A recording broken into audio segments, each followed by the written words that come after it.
बोले जहां अपने पति को हृदय में रख करके ही चल रहे हैं, और दूसरा कोई अपने पति को हृदय में रख करके चले हो, पति पत्नी के हृदय में हो और पत्नी पति के हृदय में हो, बस अन्य किसी को कोई देखे नहीं। सपने में भी किसी दूसरे का चिंतन न करें, पहला लक्षण बताया। सपने में भी न पर पुरुष का न पर स्त्री का किसी का दर्शन भी न मेरे सपने। दूसरा कहा कि मध्यम पर पति देख कैसे, मध्यम पर पति देख कैसे, भ्राता पिता पुत्र निध जैसे, भ्राता पिता पुत्र निध जैसे। दूसरा लक्षण बताया। दूसरा लक्षण कैसा है? बोले पर पुरुष को देखना है तो देखने की विधि बताए। बोले कैसे देखना चाहिए? कहा भ्राता पिता पुत्र निज जैसे, भाई के समान, पिता के समान, भाई के समान, और ऐसे देखे बोले जैसे अपना पुत्र है। जिस प्रकार की अवस्था है उस प्रकार के लक्षण बताए। फिर कहा कि धर्म विचारी समुझ कुल राई, धर्म विचार समुझ कुल राई, सोन के प्रिय सुखी अस कराई, सोन प्रिय सुखी अस कराई, बिनु अवसर भय दे रहे जोई, बिनु अवसर भय दे रहे जोई, जाने धर्म नारे जग सोई, जाने धर्म नारे जग सोई। तीसरा कहा अगर इन सबसे बचकर के रहती हैं तो वो निकृष्टतम है। अगर किसी को इस प्रकार की दृष्टि से नहीं देखती है तो वो निकृष्टतम है। और चौथा बताया कि जो भयवश पतिव्रता बन के रहती है, चौथा लक्षण बताया जो भयवश पतिव्रता बन कर रहती है वो अधम प्रकार की स्त्री होती है। खूब ज्ञान दिया अनुसुईया, मां अनुसुईया सीता जी को ज्ञान दे रही है।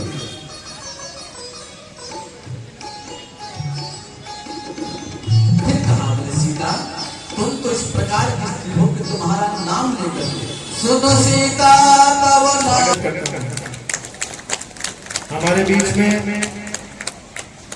भले ही आप झंडी चौड़ से 18 किलोमीटर दूर आप राष्ट्रगंज में रहती हैं, लेकिन आपका प्यार, आपका आशीर्वाद हमेशा झंडी चौड़ क्षेत्र को मिलता है। जब जब धर्म का कोई कार्य इस प्रांगण में होता है, प्रभु राम के इस मंच पर होता है, प्रभु राम के इस मैदान में होता है, तो आप सने सने आप यहाँ पर आते हैं और बड़े प्रेम पूर्वक आपका सानिध्य यहाँ पर मिलता है। आदरणीय श्रीमती रंजना रावत जी हमारे बीच में यहाँ पर आई हैं। आप प्रदेश महामंत्री हैं कांग्रेस की, लेकिन आप उससे हटकर जो सबसे आपके लिए खूबी है, बच्चों के साथ बच्चे, बुजुर्गों के साथ बुजुर्ग और युवाओं के साथ आप उन्हें पूरी समझ के साथ प्यार से बांटते हैं। तो आपका पुनः मैं यहाँ पर इस राम मंच में, श्री रामलीला मैदान में आपका स्वागत करता हूँ, अभिनंदन। वार्ड 38 के रामलीला मैदान में विगत 9 दिनों से भगवान श्री राम का कथा का आयोजन आज 9वें दिन संपूर्ण कथा के साथ समापन हुआ।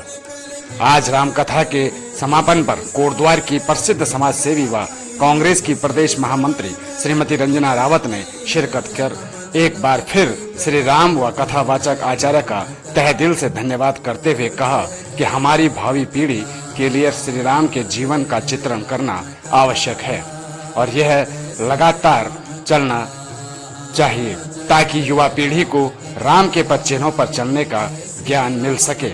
और हमेशा की तरह श्रीमती रंजना रावत ने वर्तमान में युवाओं में बढ़ती नशे की प्रवृत्ति पर रोक लगाने हेतु उपस्थित मातृशक्ति व भक्तों को अपने नौनिहालों पर नजर रखते हुए उनको सही दिशा निर्देशन में रखने की अपील भी की। सादर प्रणाम। आज प्रतिवर्ष यहाँ पे रामलीला मैदान झंडी चौड़ में आने का सौभाग्य मिलता है और प्रतिवर्ष हम राम की जो लीलाएं होती हैं उसको देखने के लिए आते हैं, लेकिन आज राम कथा में आने का सौभाग्य मुझे पहली बार मिला और मैं हमारे व्यास जी को धन्यवाद देना चाहती हूँ, साधुवाद देना चाहती हूँ कि आप यहाँ पे उपस्थित हुए। आपका सादर आपको हम आमंत्रित करते हैं कि आप इसी प्रकार से प्रतिवर्ष आए यहाँ पे और हमारे बच्चों को जो राम की कथाएं हैं उनसे अवगत कराएं। और मैं मातृशक्ति को धन्यवाद देना चाहती हूँ कि आप लोग आए हैं। बहुत भीषण गर्मी हो रही है लेकिन कोई बात नहीं, तादाद कम है लेकिन अच्छा लगता है कि जितनी भी मातृशक्ति आई है कुछ ना कुछ हम यहाँ पे राम की भक्ति को लेके यहाँ से जाएं, उनकी जो कथाएं हैं उनको सुन के यहाँ से अपने बच्चों तक पहुँचाएं।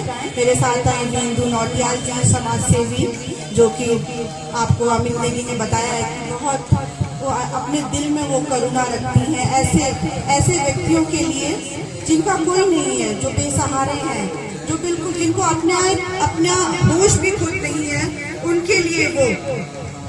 मैं खुद कहती हूँ कि मैं से नहीं हो सकता जैसे उन्होंने किया। एक व्यक्ति का जैसे बताया उन्होंने था कि एक व्यक्ति ऐसा था जो बिल्कुल जिसको होश नहीं था अपने बारे में, मैं क्या कर रहा हूँ क्या नहीं कर रहा हूँ अपने शरीर में। उन्होंने उसको नहला धुला के इतना सुंदर व्यक्ति बनाया, इतना प्यारा व्यक्ति बनाया।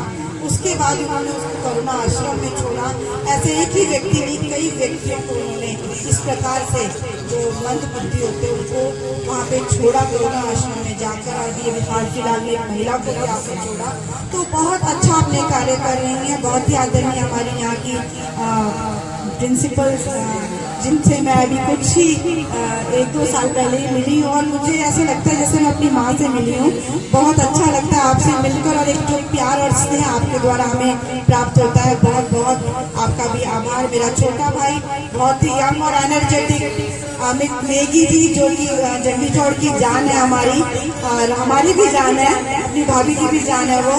तो अमित नेगी आपका भी भविष्य ऐसे उज्जवल रहे। मेरा छोटा भाई उमेश, मैं आपको भी बहुत बहुत आभार देती हूँ कि आप हमेशा अपनी दीदी के साथ खड़े रहते हैं, चाहे आप किसी भी दल में हो, लेकिन नहीं, दीदी के साथ रहना है। तो वही हमारा जो प्यार है बीजेपी और कांग्रेस का, लेकिन उसमें जहाँ रंजना दीदी आ जाती तो वहाँ ये सब नहीं देखा जाता।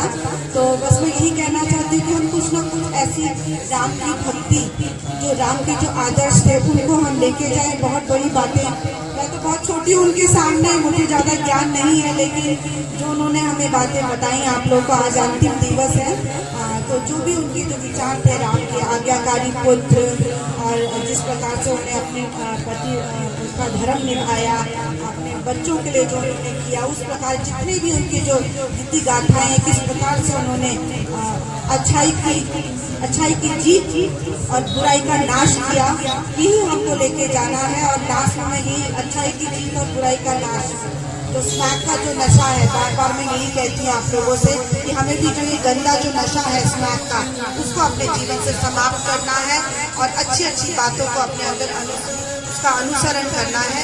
ज़्यादा आपके राम कथा में व्यवधान न डालते हुए मैं आप सभी से आज्ञा लेती हूँ।